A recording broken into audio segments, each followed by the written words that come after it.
Yo, there's another Deathnote anime, and it's made by Disney of all companies. Whoa, but I know what you're thinking, and that's that this anime is definitely trash. But hold your horses, my beautiful brother or sister. Take it from me, I've watched all of the original anime, and I'm a massive fan. And when I watched this new anime, it did massively put a smile on my face. Now's your chance to see exactly what I'm talking about and how entertaining this whole experience actually was. Death, confusion, very random ways to die, notebooks, and a decent story. This anime has got it. Unlike the Netflix live action that was so bad, I literally can never get myself to finish that, and trust me, I've tried. I just throw up and cry every freaking time. My therapist wants me to stop talking about the nightmares I get from the Netflix executives, but it's like, isn't that your job to listen? Anyway, there's this boy with blonde hair and red eyes. He looks kinda cool, and in this universe,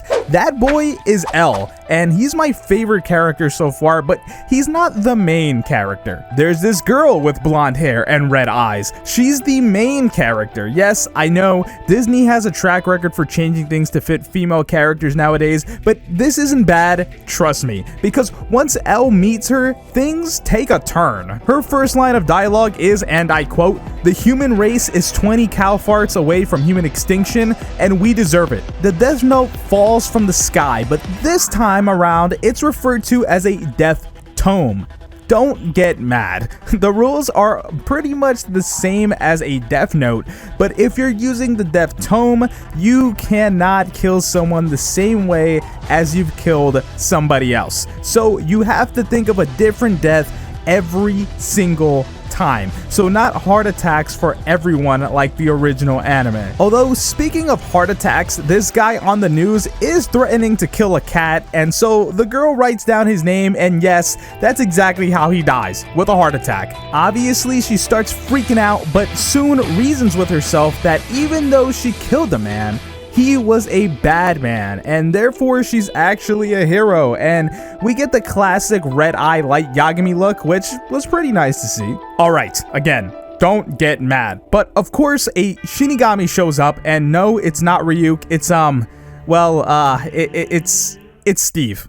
The guy's name is Steve. He gives her the rundown of the Death Tome and says murder is as addictive as plastic surgery, which, take that how you want to take that. He was kind of even embarrassed himself for saying that. So the next thing she does is kills again, but she wants to be a peaceful killer. Her dad's boss wants to melt the polar ice caps so he can park his yacht by his kitchen, resulting in the deaths of others. So she writes that he dies peacefully in his sleep.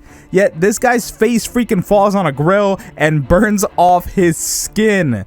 She goes crazy doing the Light Yagami montage where she kills off everyone at the guy's company.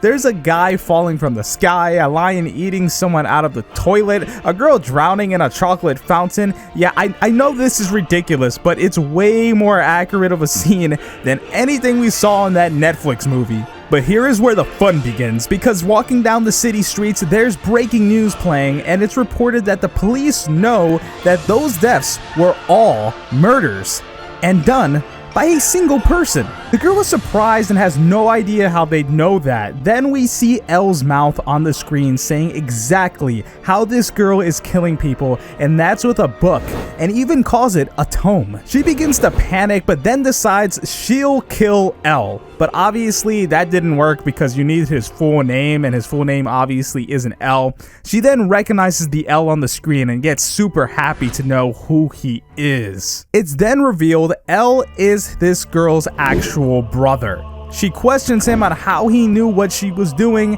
and the answer may surprise you. He said, and I quote, "I found out about your stupid book by reading an even stupider book, your diary."